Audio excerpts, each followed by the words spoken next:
It is my pleasure to introduce Alexander Pyles.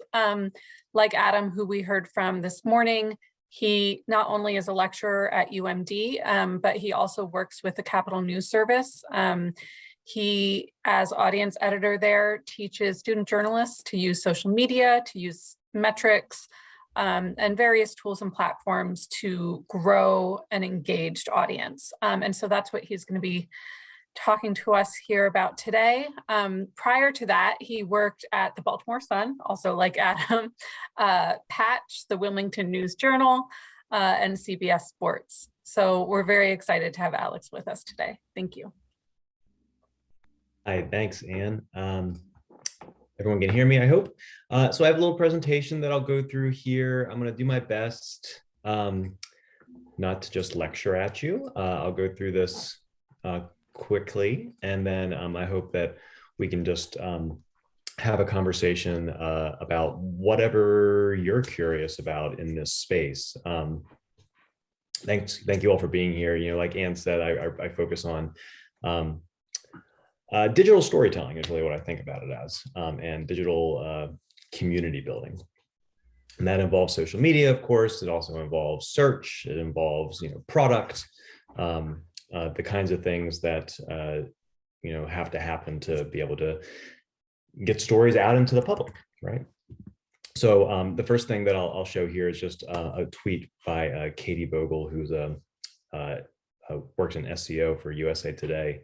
And when she posted this, it resonated with me. And just to sort of give you the idea of what my philosophy is, just at the beginning of this conversation, that good social and SEO aren't bells and whistles. They aren't things that come in at the end, right? They're good journalism, and good collaborative journalism, in my opinion, requires that all of these things be thought about at the very beginning, right? Which often, we'll start with reporters at the ideation stage of trying to figure out what a story is going to be. But what I want to talk with you about first is sort of this audience-focused method of journalism that I teach my students. I believe that the best journalism is taking into account the needs of whatever audience you're trying to serve with a story. And I also believe that your story's audience isn't necessarily everybody, right? And being able to find the right folks to get that story in front of, who are going to share it with like-minded people or even share it outside of their circles, I think is really important to helping a story spread and getting it in front of the people who we think really need to see the journalism that we produce in our newsrooms.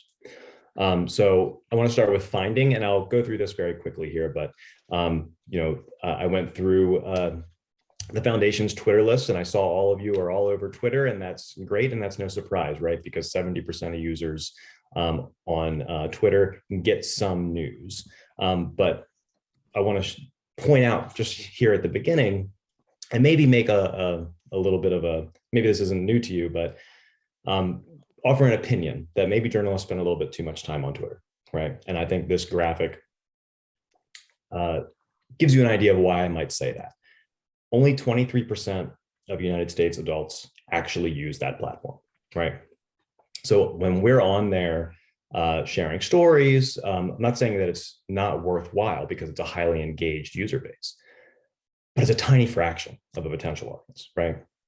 So I'm not saying don't use it, not by a long shot, but I do think that having a wider view of what the online community is can be helpful when you're trying to find an audience and listen to that audience for story ideas and also ultimately for sharing stories. So I wanted to point that out here. So here's a little bit broader view. All of this research that I'm showing you at the beginning here is by the Pew Research Center, which does multiple surveys throughout the year on this topic, really guide a lot of my thinking in terms of what I'm telling my students and how I'm trying to explain the distribution of online communities when it comes to news. So I like this graphic a lot because it shows you that by far, except for YouTube, right, which is 72%, it's actually a little bit higher than that. The percentage of US adults who use what I would call sort of like the more traditional, post, like, comment, share, whatever social media platforms, Facebook by far and away is the largest. And also the largest proportion of their users get the news on the site. Now, I'm not saying that we should only use Facebook or that we should use Facebook more, but these numbers are helpful, I think, in thinking about where our potential audience is. So 31% of US adults get news regularly on Facebook. 13% of US adults get news regularly on Twitter, 11% on Instagram, 7% on Reddit, and it's sort of down the line there. Here's a little bit more information that I think is really interesting. And this is part of what I like to consider when I'm trying to think about who is the audience for the story that I'm trying to publish. Is this a story that is going to skew toward a younger audience? Is this a story that's going to skew toward an older audience? Is there any sort of racial difference in who's going to be more interested in the story that I'm working on? Is there an educational difference? Is there a difference in whether they're a Democrat or a Republican, or they lean left, right, men or women? And I'm not going to go through all of these numbers here, but you can see that there are actually some pretty stark differences across the platforms when it comes to some of these categories. For instance, Facebook is 60% white, which is one of the reasons why I'm not saying necessarily that we should spend more time there, because we would be missing all kinds of other groups, right? So I think it's important just to realize how different these little online ecosystems are. Sometimes they can feel very similar, but they're really quite different in terms of who the audience is and who the engaged audience is, who's actually there for us to talk to and to listen to as journalists. Here's just another chart that shows additional demographics. Again, I don't want to go through a whole lot of this with specificity, but I'm happy to share this presentation with you if you want to really dig into these numbers, or I'll give you the link to the Pew research if you haven't seen this before and would like to learn a little bit more about it. All of this, I think, is really important. What I tell my students, I don't think any of you will be surprised, but another thing that I tell my students is, even with all of this, there's also a significant portion of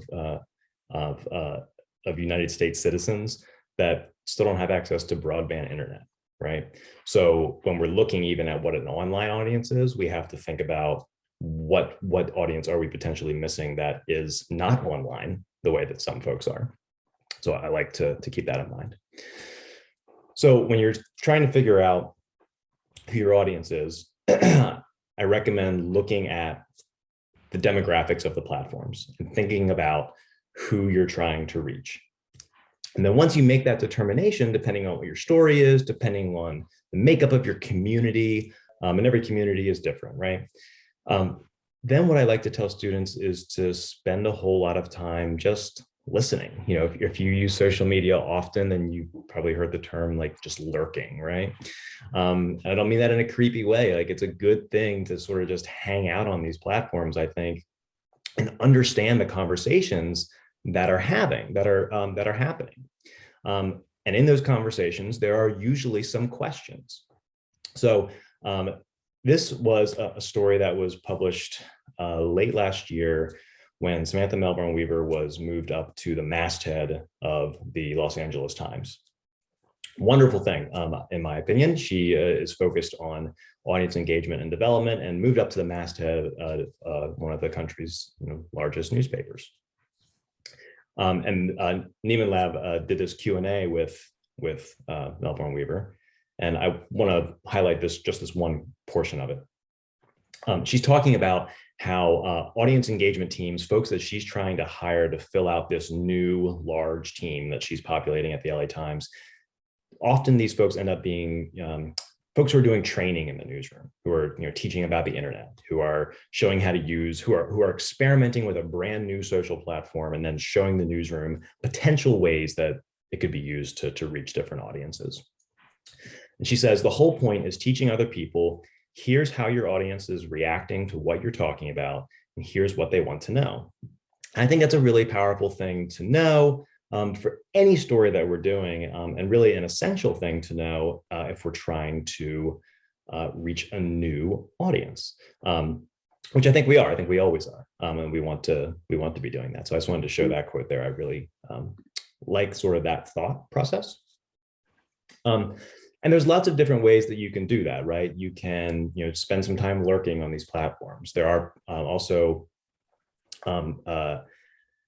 dashboards by companies like Crowdtangle or Meltwater, or any number of different companies that have created this social listening dashboard that you may be in a newsroom that uses one of these tools. And if you are, then see if you can get access to it. It may be an option for you in your newsroom. If you have an audience team, if you're lucky enough to work somewhere where there's a little bit of an audience team, they probably use one of these dashboards just to try to understand the large volume of conversations happening across multiple different platforms. But there's also just a couple of little things that we can do for free without access to any of these dashboards, just to understand a little bit of what the conversation is. And I'm not going to demonstrate how to use Google Trends, because I think it's pretty self-explanatory. But if you haven't looked at it before, I imagine many of you have.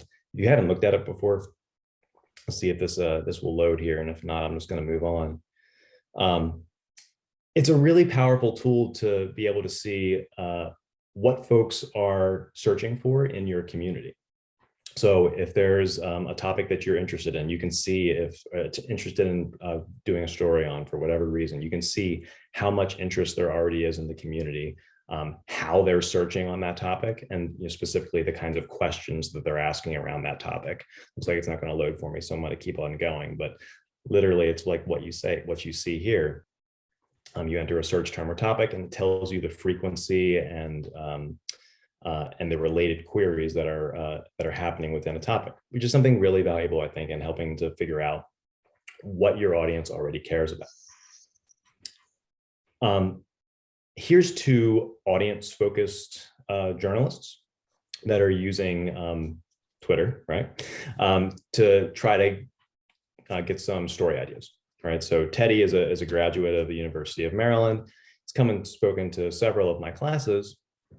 And an example on the left side of the screen, he says that they're asking readers to share stories of helping others during, this was sort of at the beginning of the pandemic. And what the post had done was create this submission platform and collected a whole bunch of responses. And through those responses, some journalism happened, some stories happened. So this was Teddy going out of his way to ask the audience to contribute, and he got a pretty good story out of it. If you don't have an engineering team or a design team that's going to build a platform like this, the example on the right, that's just a Google form. That's something that is very easy to pull together. It's good enough for the Dallas News in this case. I'm trying to get information about what their audience thinks about booster shots. And it's worth asking these questions, even if you don't get a huge response or a helpful response for every single one, because if an audience thinks that you are curious and you care about the things that they're concerned about, they're more likely to come back to you later. So there's, in my opinion, there's a few different ways that we can use these tools to build audience and to build some trust. Here's just an example from my career when I worked at the Baltimore Sun that I thought was a good example of using some listening. So listening to what users are talking about to tell a story. So this is a screenshot from a Facebook group from 4 years ago. And this user, you may remember summer 2017, there was a big terrifying fire in this London hotel building, right? Really, really bad.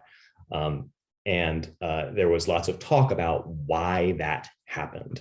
They decided essentially that it was this cladding, this siding that was used on the building that essentially acted as an accelerant, right?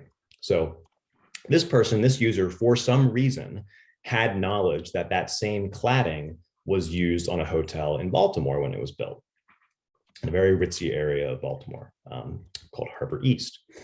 So he posted this, and it was kind of ignored for a little while. And then an editor at the Sun found this post, started asking some questions, and it led to this story. So it turns out that this guy is right. And this is something that the Marriott Hotel in Baltimore was not telegraphing, right? They didn't want to say that this cladding that was used in London is also on our building. This is not something that the city was telegraphing. It's not something that the city even knew, as it turns out. And this turns into a story that leads to several other stories. So the Wall Street Journal ends up doing a similar story to this, and then another follow-up piece. The AP does a couple of pieces as well about buildings around the country, like this Marriott, who use this same material. And what these stories found in almost every case is that, yes, these buildings use these materials, but the cities or the municipalities or whatever the local government is, they have no record of it. So building officials don't know anything about this. There are no records of this anywhere. It sort of showed a strange gap in knowledge about the infrastructure of a lot of these cities. One building that, when I was going back and just researching this, that I found had the cladding on it was the Cleveland Browns stadium, where 70,000 people go every single Sunday to watch a football team, right? Now, no fires have broken out in any of these buildings, but it does show sort of just a lack of awareness, a lack of institutional knowledge or record keeping by government. And that's something that, the Sun did one of the very first stories on this, I think maybe the very first story, and wouldn't have known without following this guy on a Facebook group, right? So that's where all of that really started. So the point being that by doing some active listening, we can find some really good stories. And then, if we're doing the best job, then we go into this engagement period where we're actually going to go back to the places that told us about these things and tell them what we found, right? To try to answer some of the questions that the audience is already asking or talking about. So before I go into the next part here, which is engaging, after doing some finding and some listening and then starting to engage with the users, I wanted to pull up this Nieman Lab predictions for 2022 that published in December. I love reading these. I think they're really fun if you haven't seen these before. This one in particular, I wanted to pull out because it got a lot of, I thought, like a little unfair backlash online because the reaction from some online, some of it was very positive, but the reaction from some was like, really, I have to do one more thing. Now I have to be a personality. I can't just be a reporter giving you important information. And I understand that impulse, but it's also not really what the story says, right? That headline was really just from this one sentence that says that journalists who are trying to reach Gen Z have found success with these younger audiences when they show their personalities out of the newsroom, revealing what it's like behind the scenes and having fun while doing it. So that's one sentence. Here's the rest of it that I think is, maybe something that's a little bit more palatable certainly for me as a journalist, and maybe for others as well. Gen Z will also ask to see more primary sources and more disclosure of the stock holdings and political affiliations of journalists. Okay, pulling back the curtain can be a win-win. Our job is to shed light on the truth. That resonates. That resonates for me. When we're talking about creating personality, we're not all necessarily desirous of being, Instagram stars or something like that. But can we say a little bit more about ourselves, or at least how we do our work that might help a user come to us for important information that they need to navigate the world, I think there is something there. And the article continues. A way to do this is, short form content is the foundation of a viewer's relationship with a journalist. One video is all it takes to start building trust with a viewer who will recognize an engaging, personable journalist in future pieces of content. Even if that means the next post is outside of the viewer's usual interests, they'll be more likely to listen. So this is really about building trust with our audience.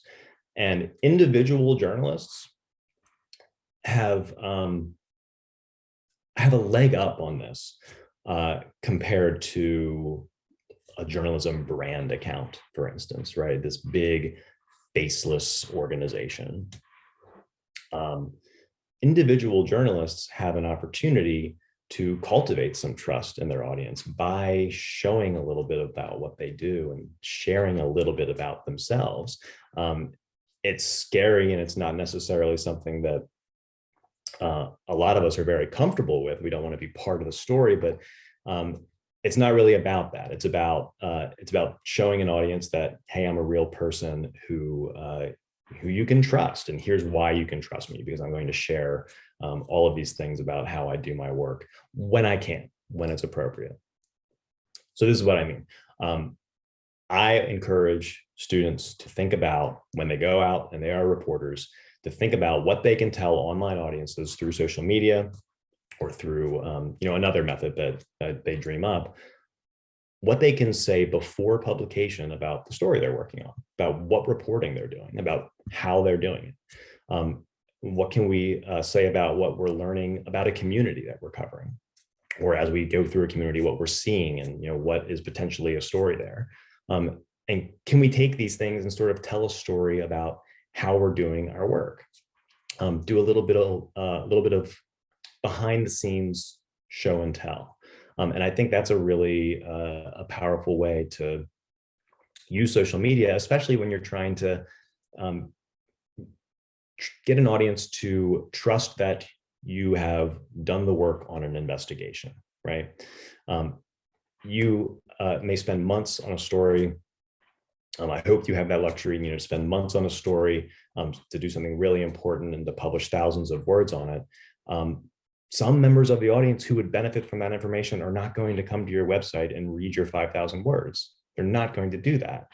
But can you start to tell them the story on social media, tell them how you're doing it, and then give them pieces of that story so the next time they come to your website, or maybe they decide that time that they're going to? I think these are some of the things that we have to think about when we're pulling a story together. How are we going to do more than just reach the subscribers that we already have, right? So, some ways that we can do that just with posts and content are pulling out key quotes, taking pictures and video showing who we're speaking with, pictures and video showing other aspects of our work, and ask questions that we want the community's help answering. There's a few reporters that I follow locally who, when they don't know something about a neighborhood or a community in either Baltimore or in Washington, they ask their followers, and they have a large following, and they often get responses that are helpful, right? And I know they get responses that are helpful because they put them right there in the replies, and it's all public and it's very transparent. And there's something very appealing about that to my sensibilities as a journalist. All right, you are all aware of this example, I think, so I'm going to fly through it. But what I often get when I do a version of this presentation is, well, I don't want to talk about my investigation. I don't want to talk about the reporting that I'm doing, or someone's going to steal my story. No one's going to help me. It's not going to be as helpful as it is going to be harmful. And I realize this is just one example, but it's a pretty dramatic one. So David Berengold, the former Washington Post, now New York Times, as of 6 days ago, did this story about the Trump charities, or a series of stories about Trump charities or charitable giving by former President Trump. And he did this thing along the way, only on Twitter, but it was still effective. I did this thing along the way where he shared his notebook, right? Now, he wasn't sharing every piece of his notes, of course, right? But he was strategically sharing pieces of his notebook to tell the story of how he was going about trying to figure out if Donald Trump actually gave any of his own money to charity, right? So he did these little screenshots, these photos of notebook paper. And of course, he goes on to win the Pulitzer Prize, not necessarily for the social media aspect of it, right? But for the reporting that he did. And he shared his work going along the way. So in the Post story after this Pulitzer win, then Post editor Marty Baron called this this method of investigative journalism, the Berengold method, which just involves sharing the work as he went along. And he asked his followers, which grew as this project went on, he asked them what they knew, if they could point him in any particular direction. And a lot of what he got back wasn't helpful, but some of it was actually helpful and drove him in the right direction. But either way, because he was sharing, the pieces of his investigation as he went, he built a pretty loyal following and was allowing his readers to sort of follow a thread, right? And he did a radio interview, podcast interview, probably several, right? But this particular podcast interview, he talked about how it's really important to give your readers who are very busy and have lots of different things pulling at their time, give them a thread that they can follow. And social is a great way to do that.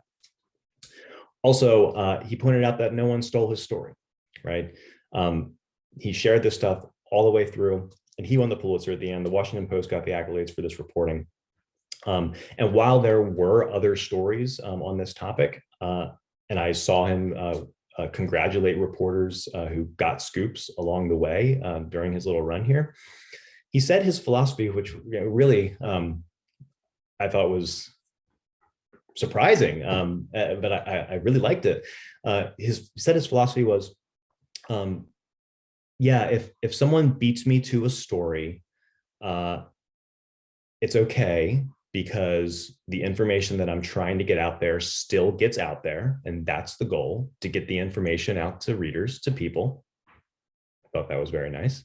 But then he says, and I'll just work harder the next time so that doesn't happen, right? It's a tough mindset to take, but the results certainly work out for him here.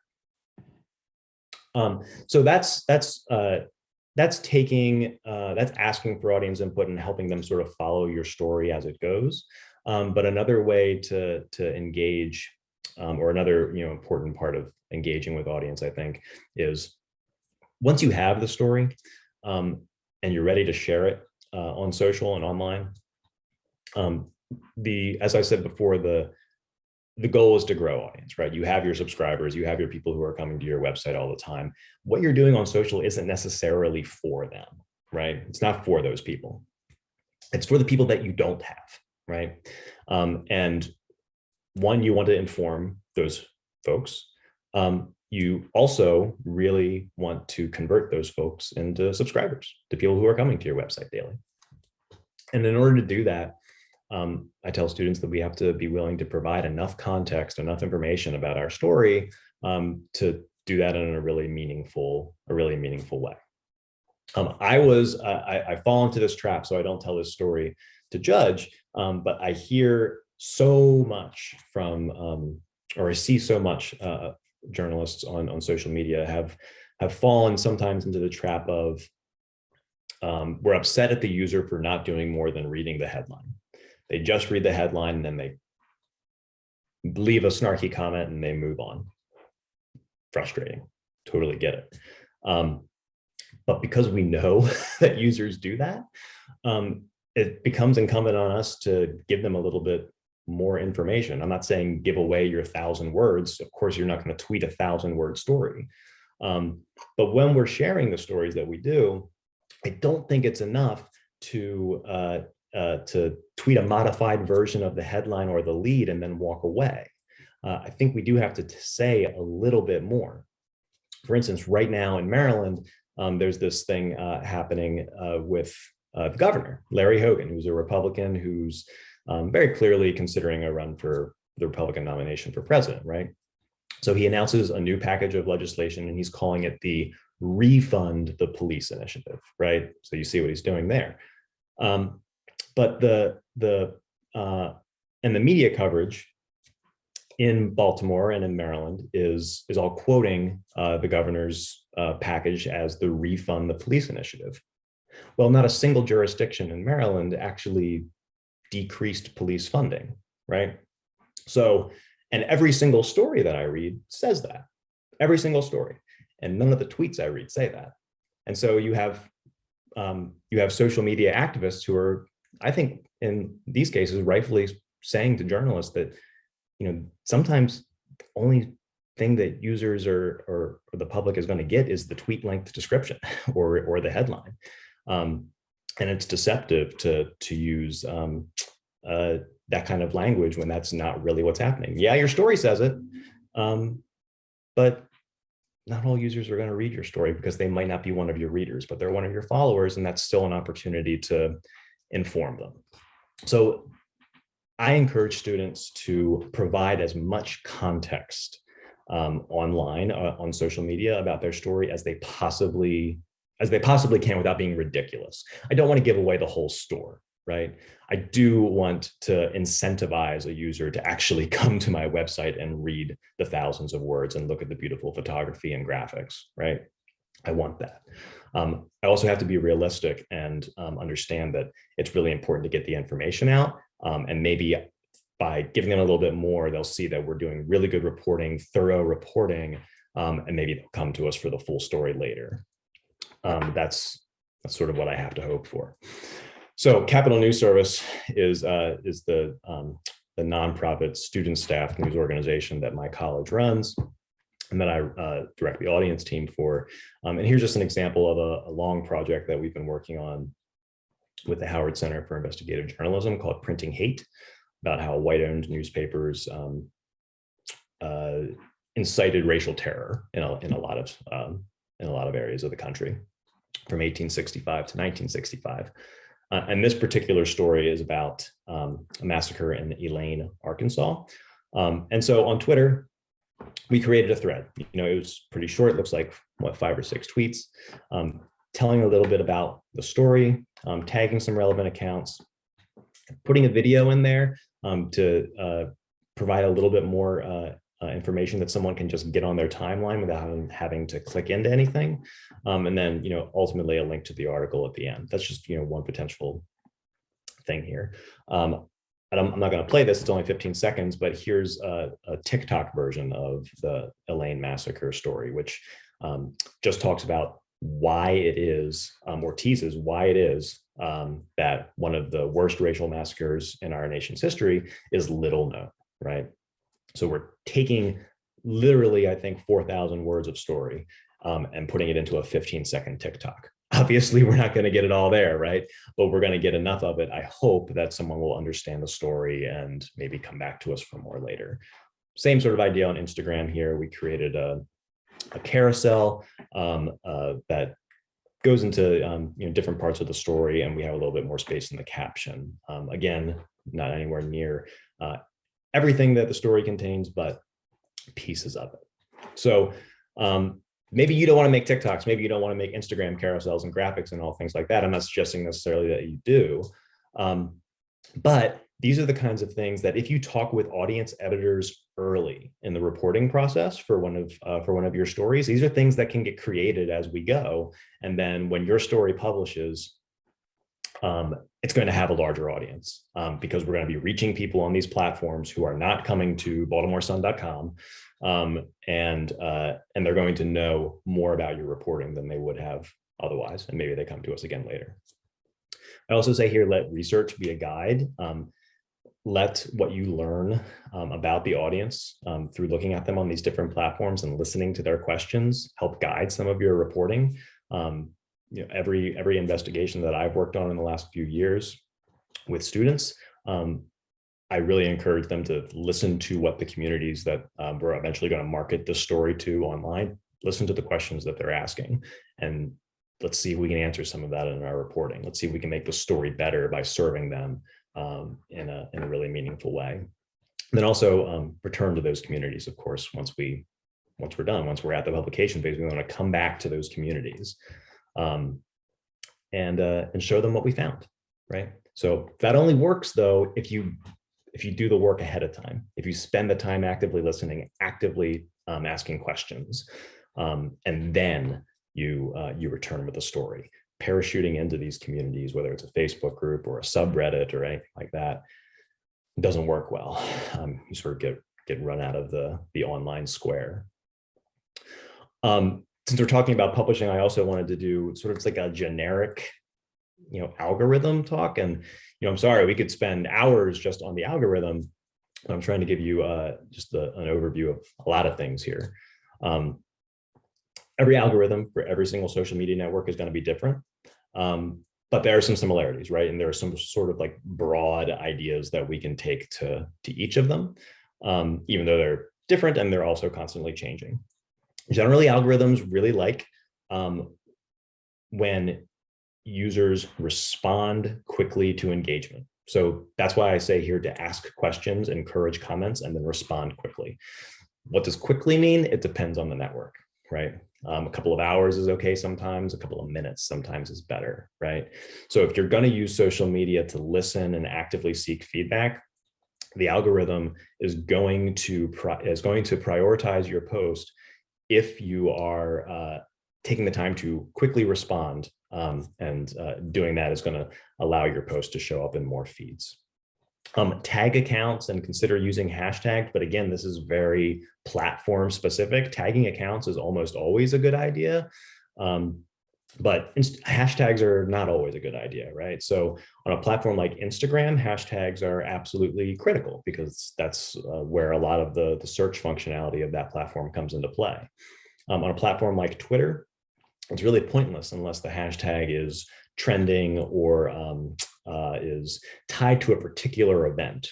For instance, in a few weeks, we'll see a Super Bowl hashtag that will trend for a week or two. And that's a good hashtag to use if you're writing about the Super Bowl. But if you're just writing about Louisiana politics on a particular day, I don't think you need an LA politics hashtag. I don't know if anyone's from Louisiana. That wasn't a subtweet of anyone on here. Post native video. And by that, I mean, don't post a link to Vimeo or to YouTube or to your website, really. If you have photos or video that you can just post directly to a timeline, the algorithm's going to like that. Also, just don't depend on linking, period. Visual content the algorithms tend to like visual content, and they also like consistency. So, posting once every 3 days on a platform is not going to get you the kind of engagement that you want. And if you're not getting engagement, then the algorithm is going to punish you for that. This is, again, an area where individual journalists like you have an advantage over a brand account.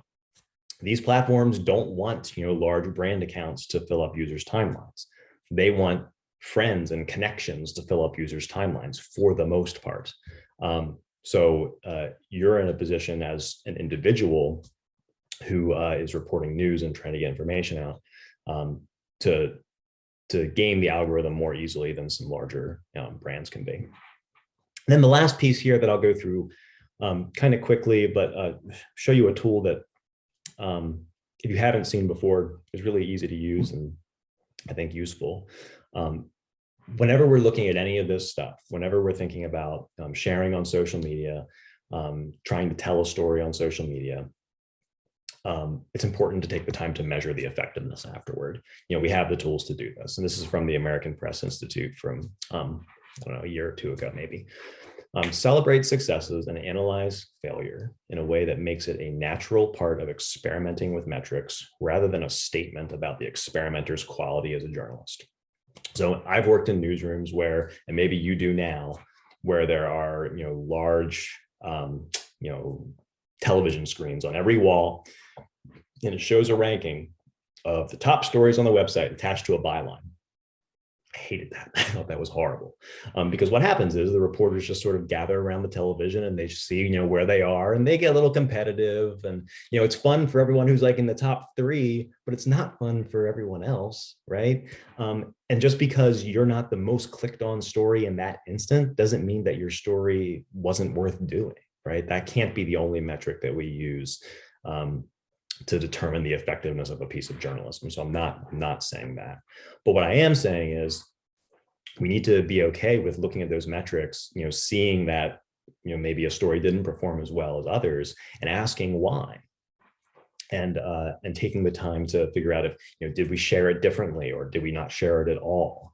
Was there, something wrong with the story itself on the website? Were we missing assets?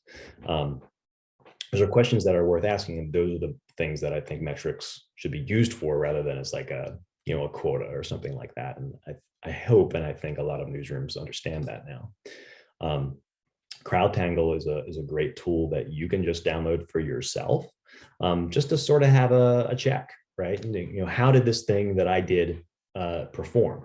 And if I can see if I can click through here and get to it, maybe I can.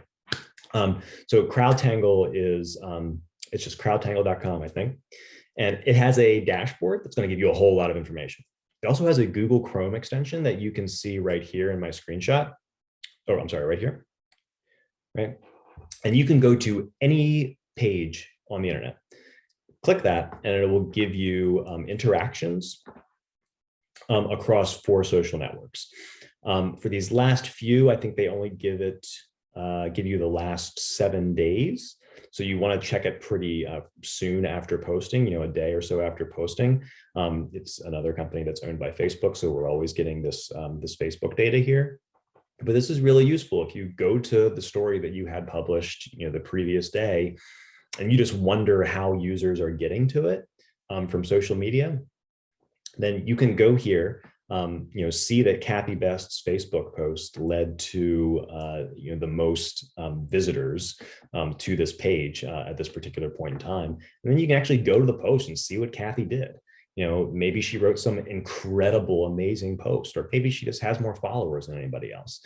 It's worth checking it out just to understand what's effective and what's not. And this is a totally free extension that you can just download for your browser. And then the other thing that I advertise to all of my students, and I'm going to start making them do in classes going forward, is Google Analytics Academy. If anything that we've briefly discussed here today interests you in the slightest, Google Analytics Academy is free. It has multiple level courses that will teach you about web metrics. So if you're new at this sort of thing, if you haven't thought about analytics or metrics in a really detailed way before, this will give you the basics and then some, right?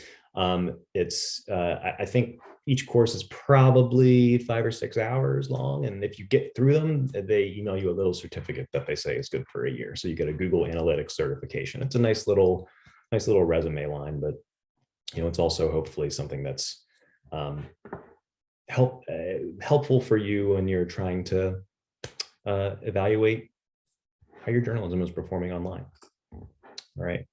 So that's all that I had prepared. I'm sorry that was so fast, but I wanted to make sure that there was a lot of time for questions at the end. I'll look at the chat here first. So I see a few. Okay, great, good. Thank you, Aaron, for this. This is really interesting. My question for you is this. So I'm at CNBC. We monitor our metrics pretty closely. And by that, I mean extremely closely. And one thing that I struggle with is not using the metrics to dictate what stories I chase. Yeah. So it's always this very delicate dance of trying to chase clicks and listening to what our audience is telling us through those clicks, by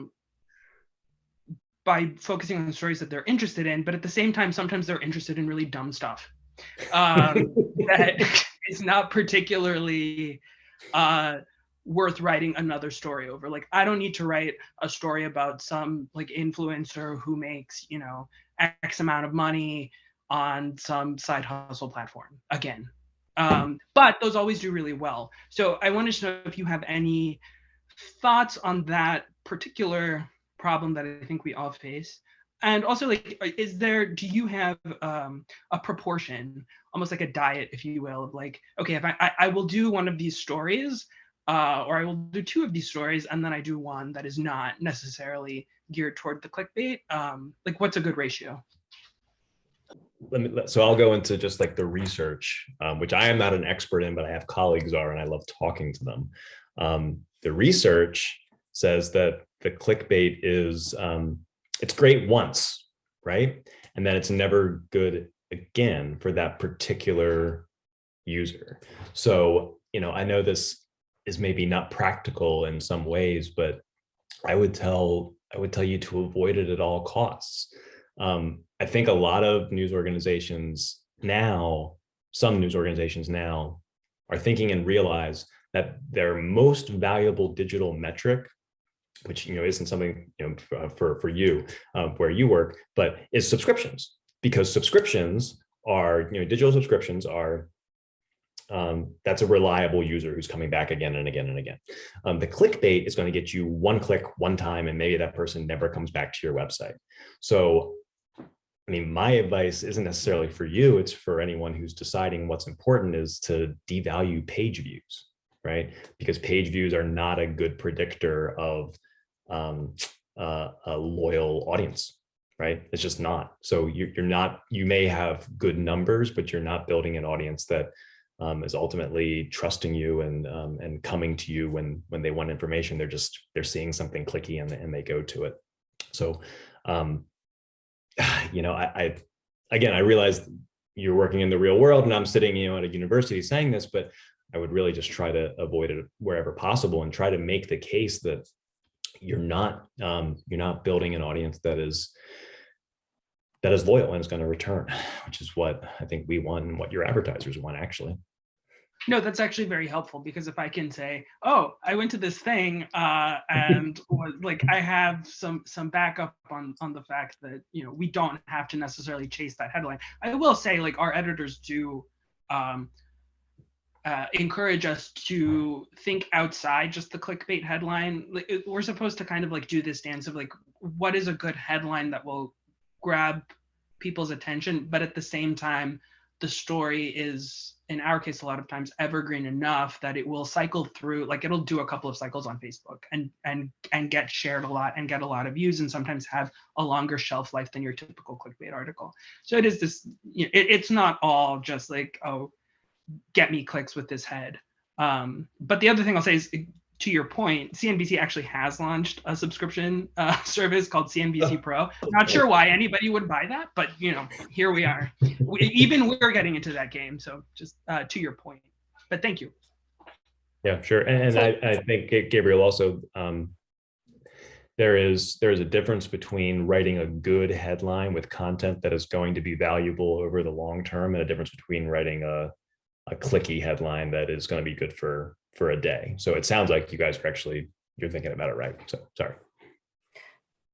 There's also a lot of space in between kind of dull, old, kind of more print style headline and clickbait. There's a lot of room in between for good stuff. And I know Upworthy is like the ultimate clickbait thing, but I remember reading something once when they were really hot that they used to write 30 headlines for every single post to just find the best one.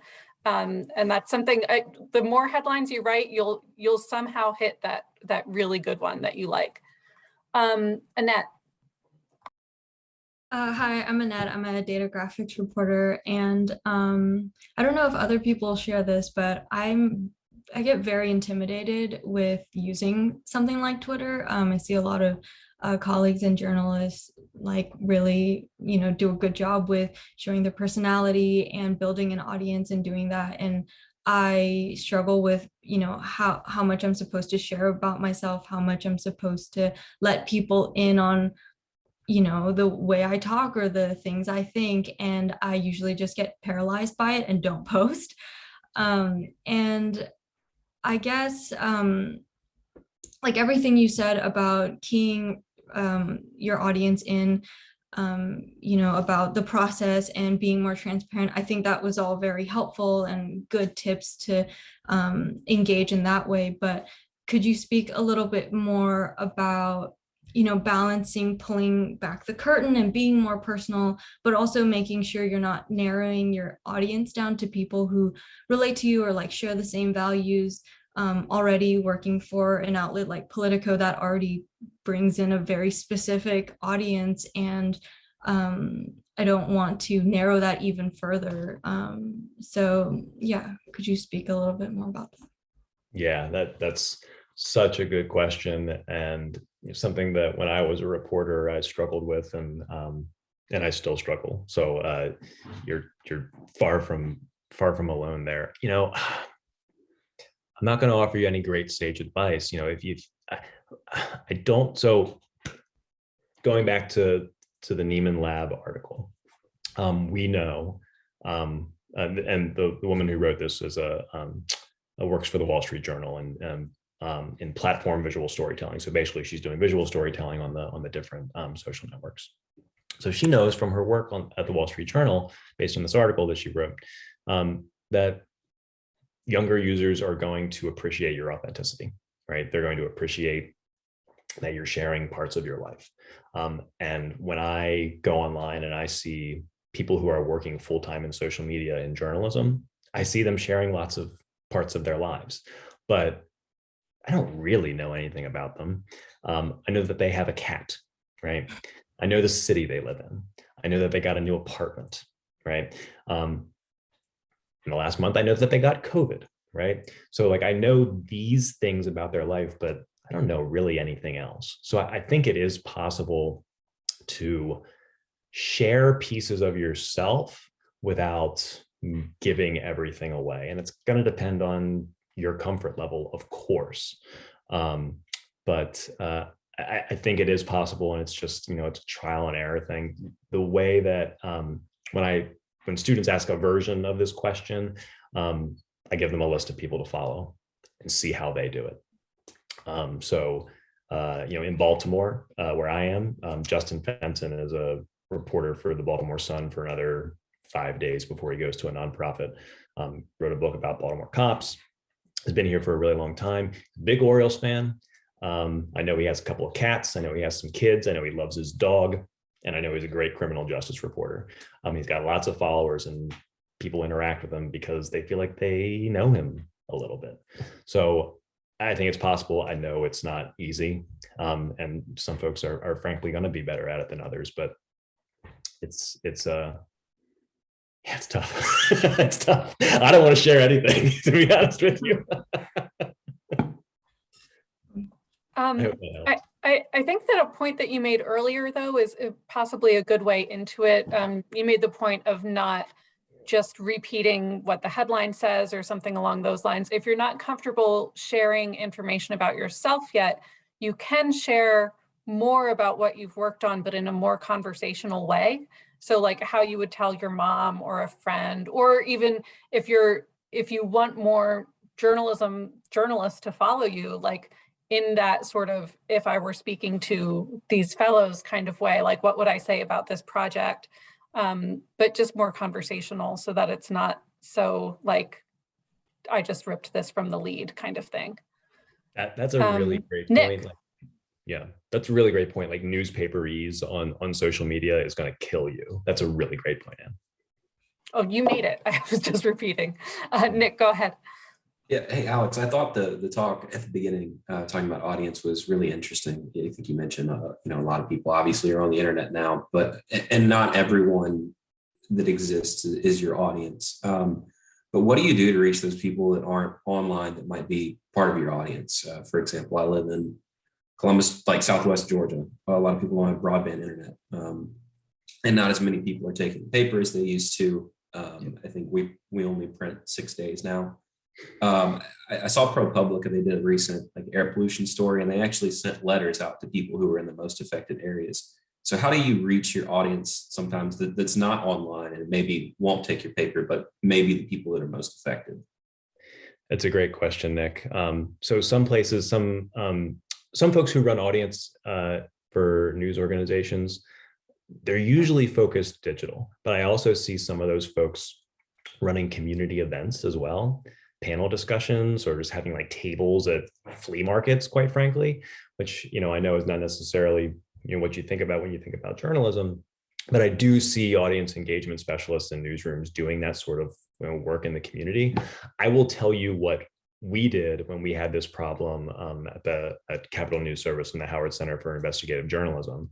We did a months-long project on what was it? It was heat inequality in Baltimore.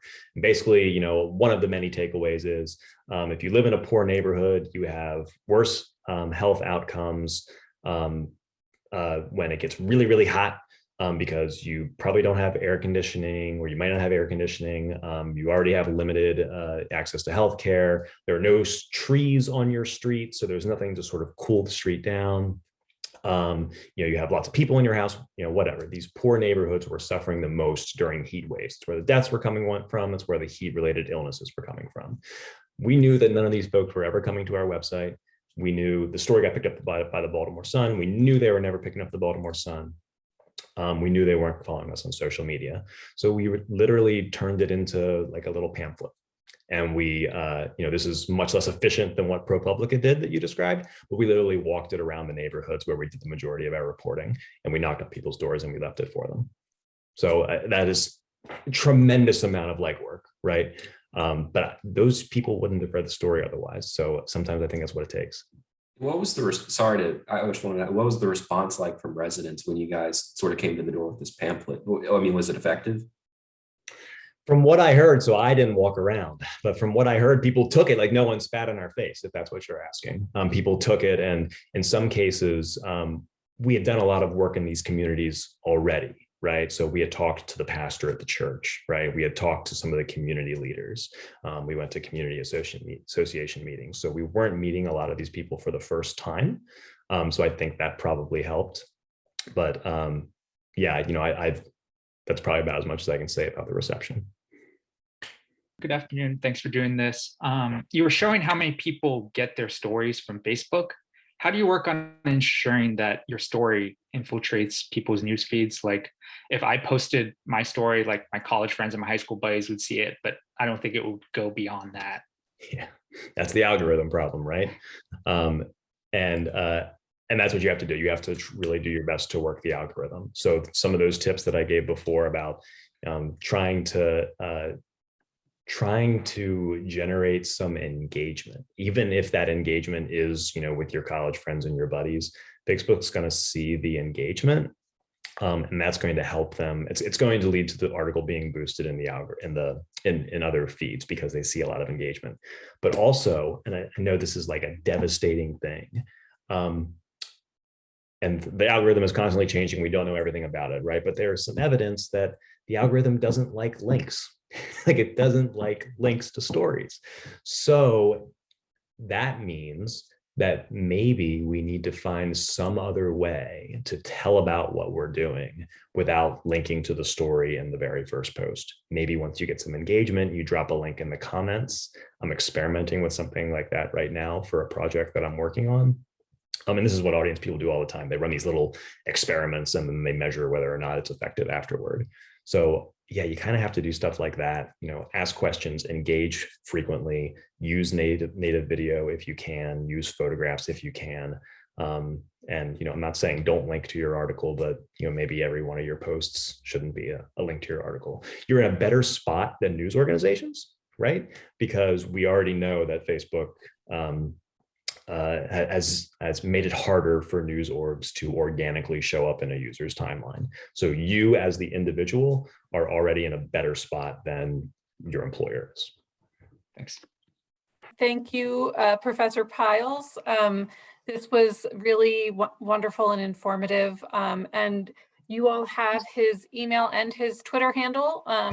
So if you want to follow him and make sure he's seeing what you're doing on those platforms, definitely please do. Let's give him a round of applause. Thank you so much for joining us. Alex, Sure. thank you so very much. Really grateful.